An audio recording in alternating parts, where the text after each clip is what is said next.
let's move on to the second question.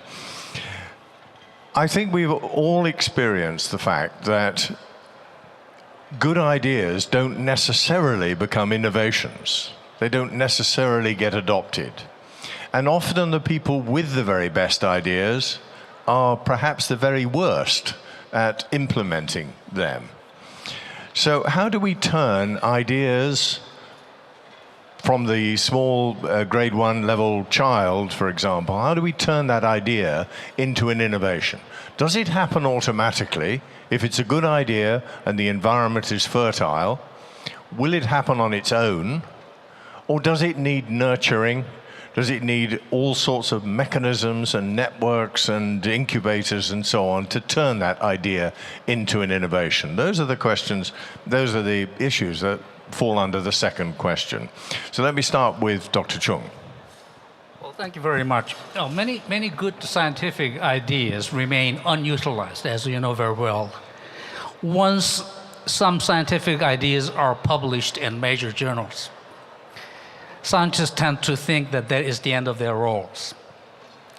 And they seldom try to go further to translate the idea into economic values. There may be very many reasons behind that.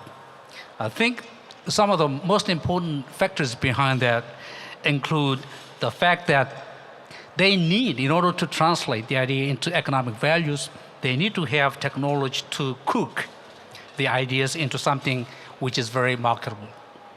And also they need financial resources to support the activities. And in addition to that, they need some entrepreneurial capability to push ahead with the idea. But in these cases, it requires tremendous amount of resources, which private individuals cannot afford to bear.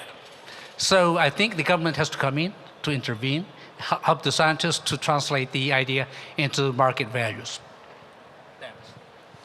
Thank you very much. We will come back again and again, I suspect, to the role of government in all of this. But let me give Marc a chance to respond. This may be a very cultural thing.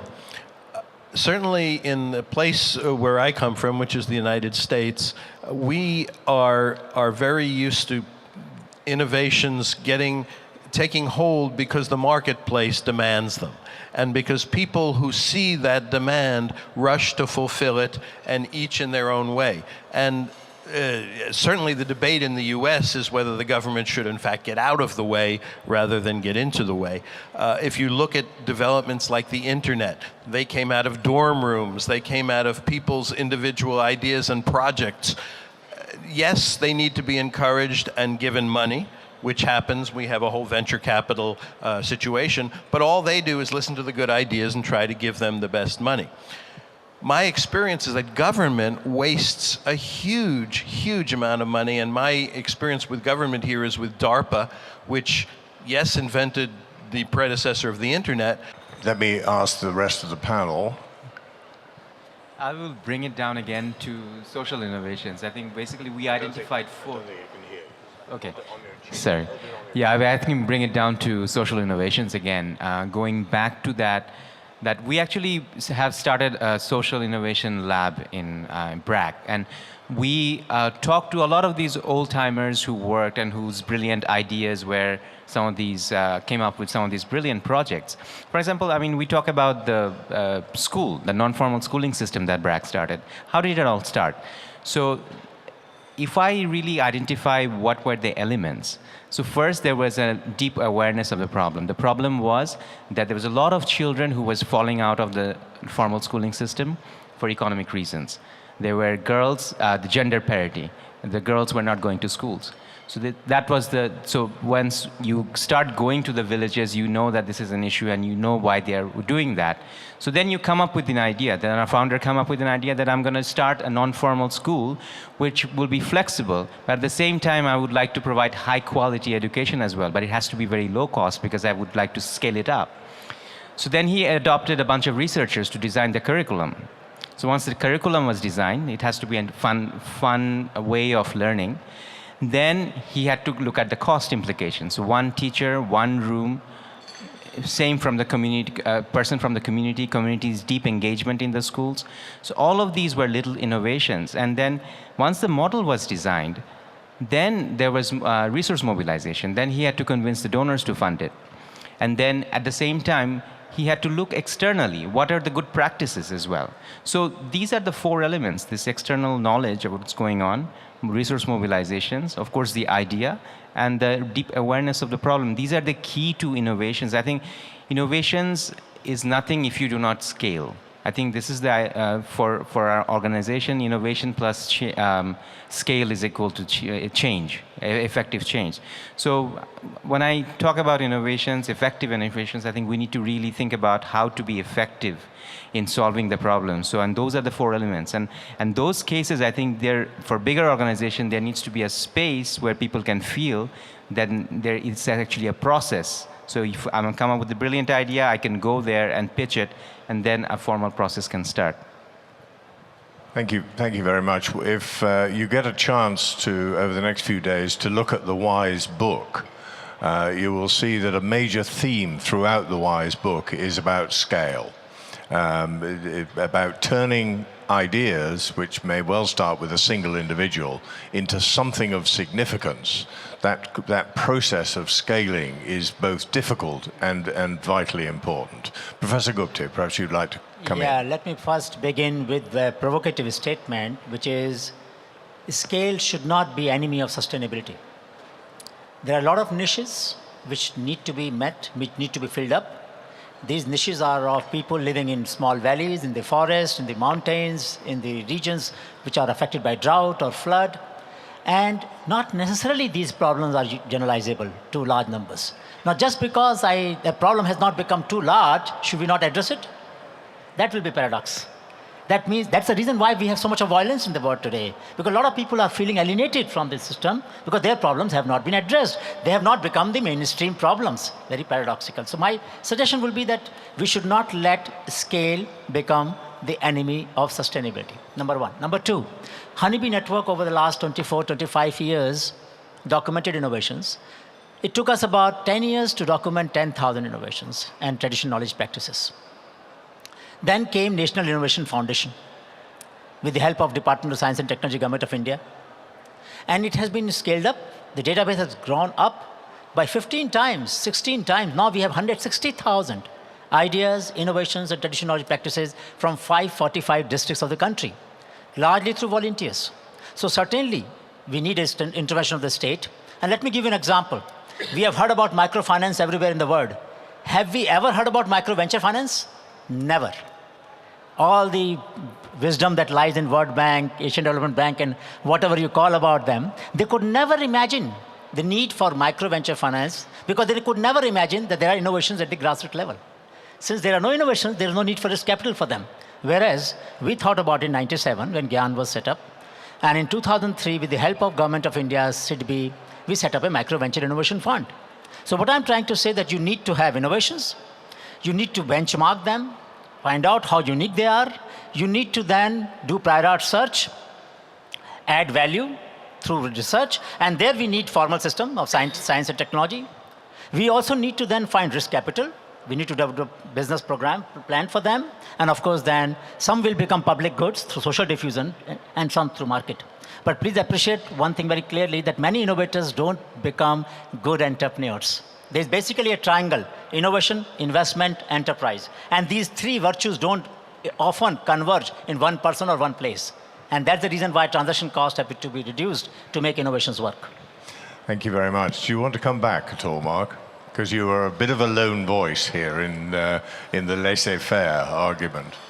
Well, I think that the point that you made about young people is something that I would try to reinforce.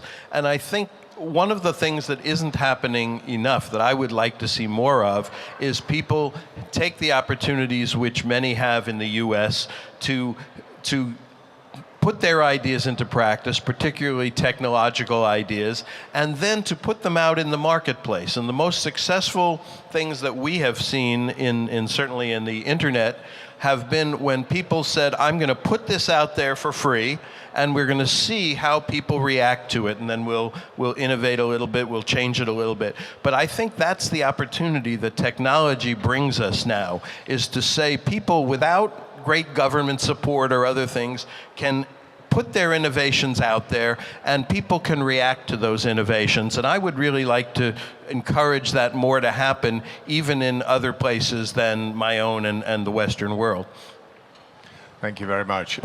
Was there anybody in the audience who was at WISE 2009, the first WISE meeting, where you might have seen on the platform Saugata Mitra, who was the pioneer inventor of the Hole in the Wall project, sitting alongside the guy who invented Twitter, Buzz, I think his name is. Somebody in the audience said to Mitra, why don't you take your project and introduce it across the rest of the world? And he said, it's not my job. I'm the ideas person. I want to go back to my laboratory, and I want to have other experiments running. I want to have other ideas. And his neighbor from Twitter turned to him and said, we'll do it. Now, I don't know whether he ever did, but it was an absolutely crunch moment in the 2009 WISE meeting, because WISE was an environment which brought together the idea person with someone who could actually carry it forward. And from that sort of synergy should come forth major, dramatic change. And that's one of the things WISE is trying to do.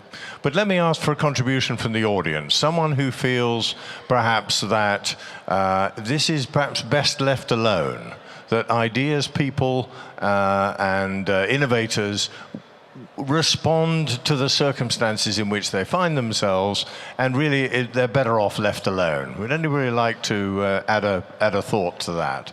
Hello.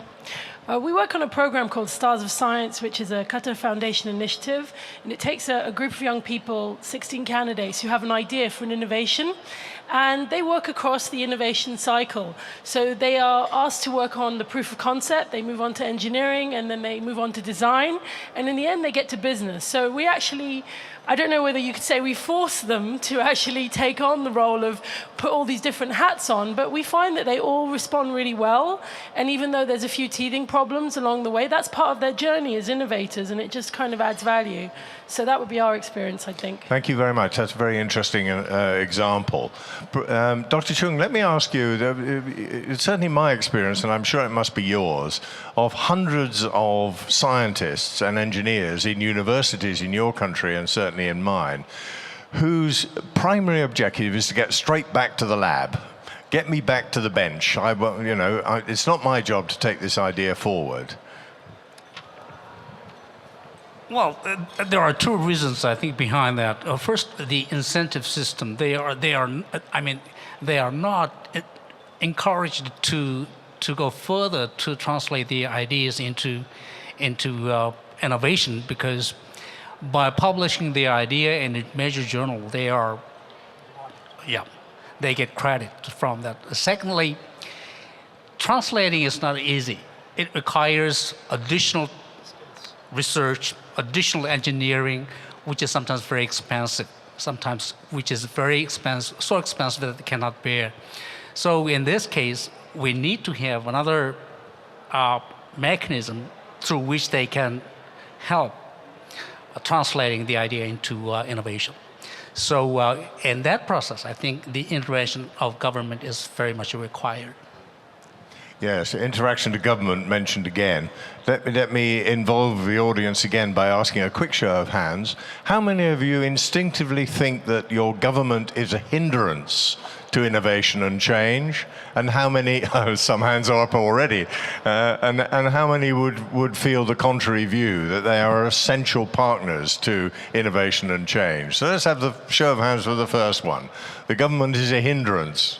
Leave the innovators alone. Okay, we have a few very determined hands up. And how many people people think the governments are essential partners in this process. Actually, quite a similar number. There are an awful lot of abstentions out there, but it's quite a similar number. But there are a lot of people who do feel the government gets in the way of this process. And I think that may be a lesson we want to take away.